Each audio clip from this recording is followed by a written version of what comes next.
Should you rely on banks to have all of your cash, or are there other options where you could still have the liquidity, the convenience of using a card, but it's not an actual bank? The answer is, in my mind, absolutely, you should not rely on just banks. So in the past, I used to have my money, most of it, just in bank accounts.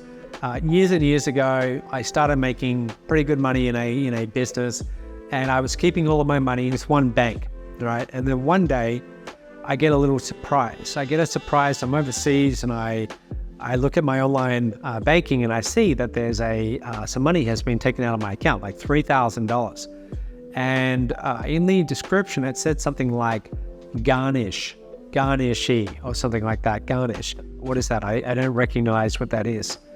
I called my bank and I said, what is this? And they said that there's been someone that had brought something from me, disagreed with something. They went to their bank, they, complained, whatever it was, and they got some local ruling. This person's in a different state in my home country.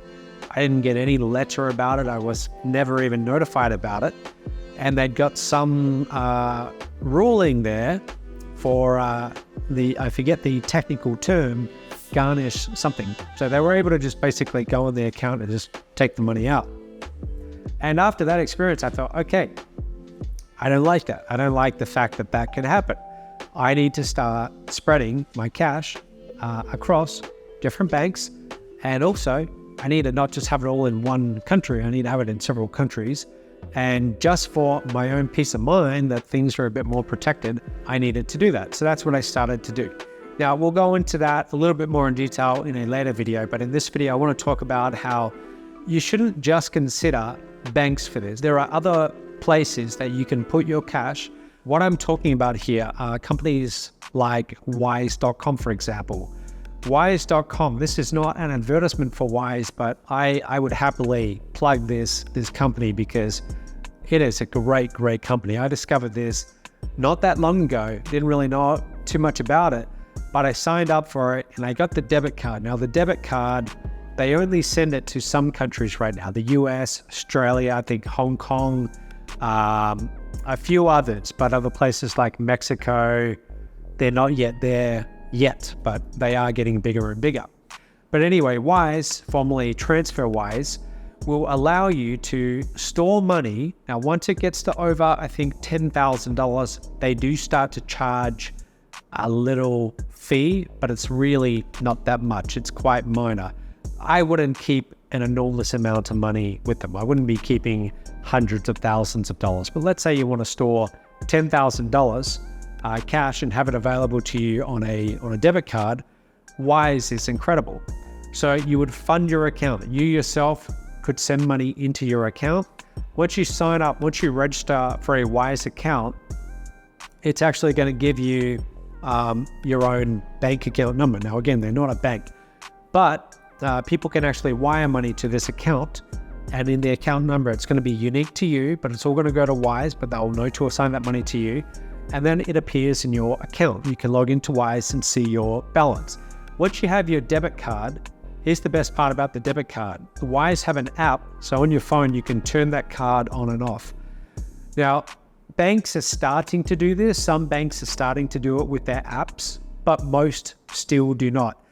What I really like about this is that you are fully in control of your money. How many times have you subscribed to some service where you're paying month after month? It could be Netflix, could be anything, and they automatically take your money, which is, the initial agreement you agreed to, but you forget about it because, if you're like me, you buy things here and there, sometimes you forget.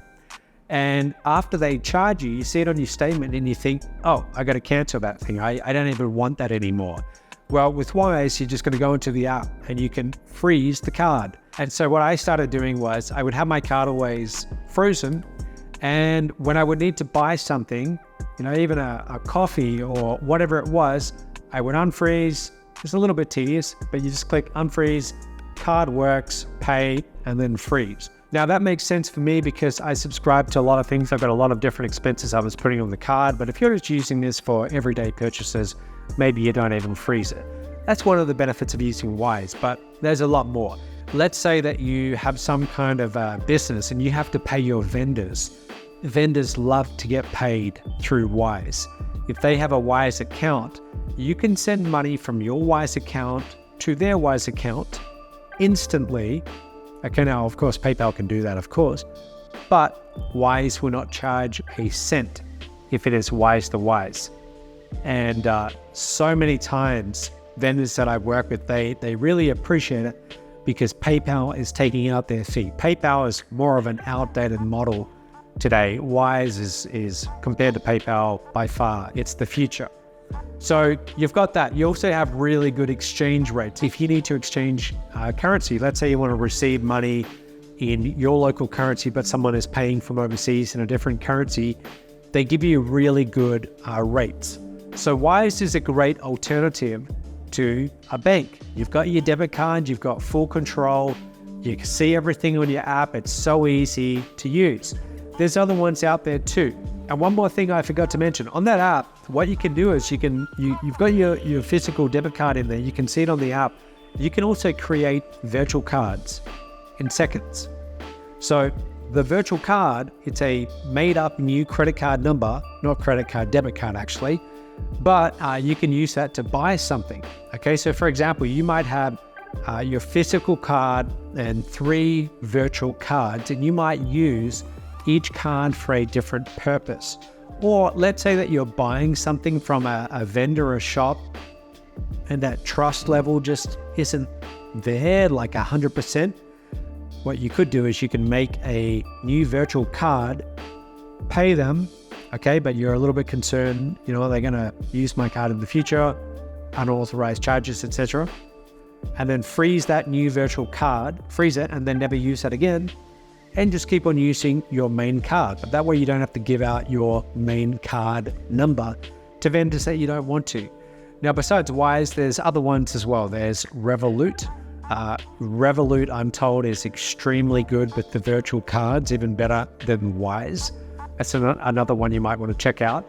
And in many countries now, especially in Asia, such as Malaysia, for example, Hong Kong, Singapore, there are a lot of these local companies springing up where they will give you a debit card and they're just like Wise, not quite as good in my opinion, but they'll give you a debit card and you can deposit money into your account, either cash over counter and then it's on your debit card, or you can just wire money in. So for example, in Malaysia, there was one that I used to use called Merchant Trade. Okay, Merchant Trade, and you could get a debit card, travel around with it, and you could use it. Okay, so if you don't want to deal with banks, you can do that. There's a lot of them out there. There really is. So it's just something for you to consider. Don't think that you have to be limited to just using banks for storing your cash and having access to it. There are other options, and I think it's always a good idea to spread the money over multiple banks, multiple other fintech companies like Wise. That's it for today, and I'll see you in the next video.